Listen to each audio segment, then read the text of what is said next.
La team, le mort s'est ressuscité d'entre les morts. Oui, les militants du RHDP, envoyés par les cadres, nous ont annoncé que le président Laurent Gbagbo serait déjà mort. Ils nous ont dit que le président était gravement malade au point où il était même déjà décédé. Et que c'est pour cette raison que nous on voulait les distraire avec la liste électorale. La team, je ne sais pas si vous avez déjà vu dans la vidéo du mort qui s'est ressuscité. Oui, il n'y a que Gbagbo qui peut faire ce genre de choses. Mourir et se ressusciter. Vous aurez encore plus mal. Vous aurez encore plus de peine. Vous allez vivre en souffrant avec la vérité qui est qu'il est en forme, il est bien portant, il n'est pas mort et qui sera le président de 2025. Parce que le simple fait de l'imaginer, de penser à cela, vous traumatise. Vous ne dormez pas bien. Vous faites des cauchemars, nuit et jour. Vous faites des incantations en espérant que le lendemain, on vous dira que Gbagbo est décédé. Je tiens à vous rappeler, parmi ceux qui sont considérés comme les trois grands en Côte d'Ivoire, Gbagbo est le plus jeune. Je répète, parmi ceux qui sont considérés comme les plus grands en Côte d'Ivoire, Gbagbo est le plus jeune. Donc, s'il faut même simplement respecter la tranche d'âge, Gbagbo a encore beaucoup à vivre, contrairement à M. Alassane Ouattara qui est plus vieux que Gbagbo déjà. Voilà, s'il faut respecter la tranche d'âge, sachez que c'est lui qui doit mourir avant Gbagbo. Voilà.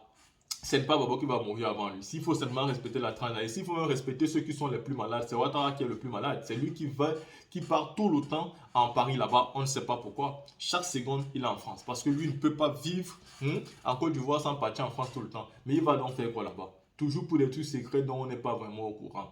Le président Laurent Gbagbo a donc fait hier son apparition le jour même de la fête de la Pentecôte. La team, regardez cette image. Camarades, soyez salués en vos rangs grande qualité. Ils sont où ceux qui disent que Gbagbo était mort, que Gbagbo était très malade, gravement malade, et qu'il était au sud de Treichville, ou bien je ne sais pas, il était au sud de je ne sais pas où, hein, et que Gbagbo serait mort, que Gbagbo serait très très gravement malade, et que Gbagbo serait en réanimation, et que Gbagbo serait là, ou Gbagbo serait là. Ils sont où? Voici Gbagbo qui est en train de marcher devant tout le monde. Aujourd'hui est lundi 29 mai 2023. Lundi 29 mai 2023, lundi de Pentecôte. Voici Gbagbo qui est en train de marcher devant tout le monde. Il est en chemise bleue. Il vient de l'église. Voici Gbagbo sortant de l'église pour aller à sa voiture, accompagné de son garde du corps.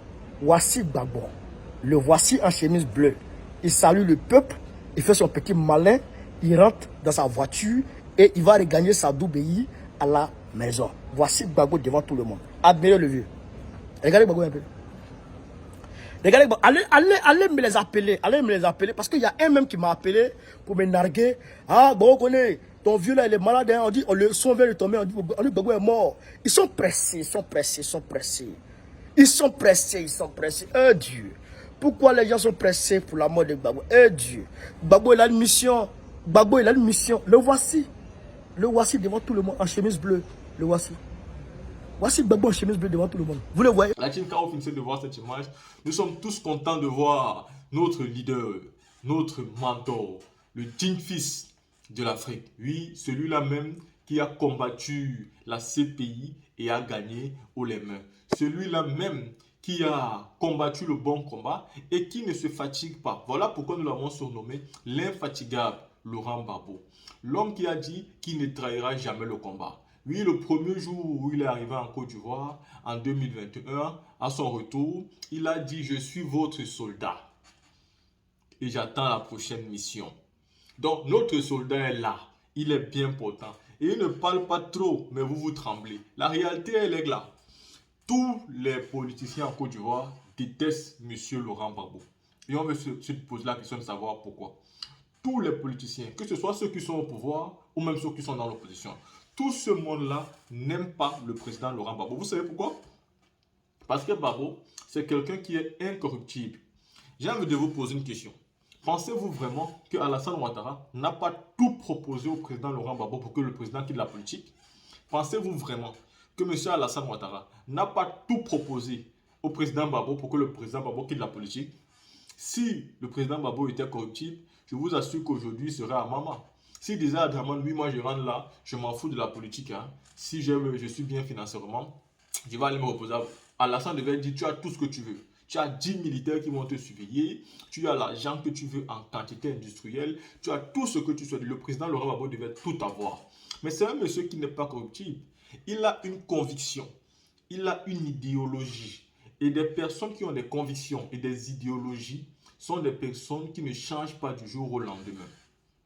Oui, contrairement à d'autres, qu'on a simplement promis, c'est-à-dire la tranquillité, la paix. On les a promis un petit confort, on les a promis des frais de mission, on les a promis de leur payer quelques petits billets s'ils attaquaient le président Laurent Gbagbo et ils ont accepté. Parce que oui, ils sont à vie d'argent. Ils n'ont aucune conviction. Leur seule conviction, c'est l'argent, c'est l'autorité. C'est de savoir que si celui-là est plus fort que moi, je dois m'aligner derrière lui. Ce ne sont pas des leaders politiques, ce sont juste des leaders bavardeurs qui ne peuvent rien proposer, qui n'ont rien à proposer. Le président Laurent Gbagbo est là.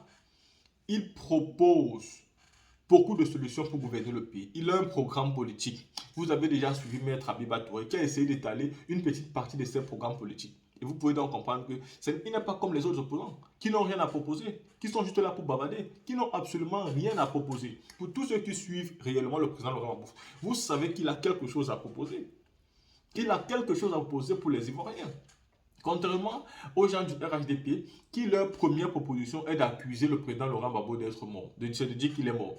C'est de menacer les populations que s'ils ne soutiennent pas un cadre du RHDP, ils n'auront plus droit aux routes, ils n'auront plus droit aux écoles, ils n'auront plus droit aux finances. C'est de menacer le peuple. Et quand ça ne suffit pas, c'est de porter les armes pour obliger le peuple à les accepter, de gré ou de force. Le président Laurent Gbagbo qui a donc été accusé de mort, et laissez-moi vous dire que ce n'est pas un fait anodin. Ceux qui l'accusent de mort ont été envoyés par des cadres bien connus du RHDP pour venir distraire la toile. Vous savez qu'aujourd'hui, la toile, les réseaux sociaux sont aujourd'hui là pour abrutir le peuple. Et on passe plus de temps à faire des buzz. Il y a même ceux qui ont pensé que ce problème de la liste électorale où le nom du président Laurent Gbagbo est radié serait aussi un buzz politique et qui pouvait inviter Maître Abiba Touré sur leur plateau tous les jours, débattre et en rigoler et en accusant le président Laurent Gbagbo d'avoir braqué comme c'était un braqueur et que ça devait amuser tout le monde. Ils ne se rendent pas compte à quel point ce problème est tellement grave. C'est tellement dangereux que ça peut faire basculer la Côte d'Ivoire comme ça n'a jamais basculé dans le passé. Les gens devaient se rendre compte de cela. Parce que ce qu'ils ne comprennent pas, c'est que une grande partie de la population ivoirienne est fondamentalement attachée au président Laurent Gbagbo et aux convictions du président Laurent Gbagbo. Et que exclure le président Laurent Gbagbo, ce n'est pas dire sur les chaînes de télé comme j'entends M. Mbado, si c'est Mbato dire que le président Gbagbo ne va rien faire. Vous ne comprenez pas ce qu'il s'agit. Vous ne savez pas la dangerosité de l'acte qui est posé. Et vous ne savez pas les répercussions que ça peut avoir sur le pays. On vous parle de beaucoup d'Ivoiriens qui croient au président Laurent Gbagbo et qui sont prêts à tout pour que le président Laurent Gbagbo retrouve tous ses droits civils. Et vous vous placez sur les chaînes de télé, vous faites de ça un sujet à buzz pour amuser la galerie, sans savoir que les morts peuvent en découler. Ce sont des personnes que la crise qui a occasionné 3000 morts n'a servi à rien. Dans leur tête, ils ne veulent pas changer. Ils sont toujours mains et pieds liés dans les crises. Et ils s'en foutent du moment où c'est eux qui gouvernent et ont l'argent du peuple. Est-ce que cette situation où le président Laurent Gbagbo est confronté aujourd'hui avec la CEI est quelque chose qu'on peut prendre pour faire du buzz, pour rigoler quand on sait la dangerosité du sujet, quand on sait les répercussions que cela peut apporter dans le pays, quand on sait la crise que ça peut... Parce que vous ne pouvez pas sous-estimer le président Laurent Gbagbo qui est parti en élection en 2010 contre Alassane Ouattara et Henri Konan Bédié et les a gagnés tous les deux. 10 ans après, vous pensez que tous ceux qui soutiennent le président Laurent Gbagbo ne le soutiennent plus? Ils soutiennent le président. Laissez-moi vous dire que même ceux qui sont derrière M. Blé Goudé, aux élections, ils vont voter Gbagbo. Ceux qui sont derrière Simone Yves Gbagbo, aux élections, ils vont voter Gbagbo. Est-ce que vous savez exactement ce qu'il s'agit? Ce n'est pas à s'amuser. Aujourd'hui, même beaucoup d'opposants n'ont pas le courage de parler. Mais il suffit juste que la cadavre soit balancée aujourd'hui pour que vous voyez très bien, même ceux qui soutiennent Alassane Ouattara, tourner leur veste. C'est parce qu'Ouattara a les armes. Il a les moyens de l'État que beaucoup de politiciens font semblant d'être de son côté. Ce sont tous des hypocrites. Guillaume Soro n'a jamais menti en le disant qu'ils sont des hypocrites. Mais tant que la balance et le rapport de force n'a pas changé, ils n'auront pas le courage de prendre position. Mais attendez, vous allez voir. Ce n'est donc pas un sujet à buzz. Parlez de ce sujet-là avec beaucoup de recul, avec beaucoup de qualité, de réflexion, de temps. Il ne faut pas faire la plaisanterie politique. Et parce que c'est dans tous les sujets qu'on va prendre pour faire le buzz. Pourtant, la vie d'une nation en dépend. Et que si vous ne réglez pas ce problème de manière rapide, le président Laurent Gbagbo et ses militants ne vont pas rester assis sans rien faire. Le rapport de force sera opposé. Et que vous le voulez, que vous voulez, il y aura des pertes dans tous les camps. Et même vous allez perdre le pouvoir plus vite que prévu. Faites attention. Ce n'est donc pas un sujet à buzz où il faut inviter Maître Biba sur tous les plateaux pour qu'elle débatte avec des personnes qui n'ont aucune conviction et qui ne maîtrisent même pas le droit. Non, elle n'est pas là pour ça. Aujourd'hui, nous allons donc voir la conférence d'Aïba Touré et la team sur cette chaîne. Je vais vous la publier aujourd'hui par des parties qui seront pour moi conçues comme des temps forts. Restez donc connectés et attendons les vidéos de Maître Biba Touré.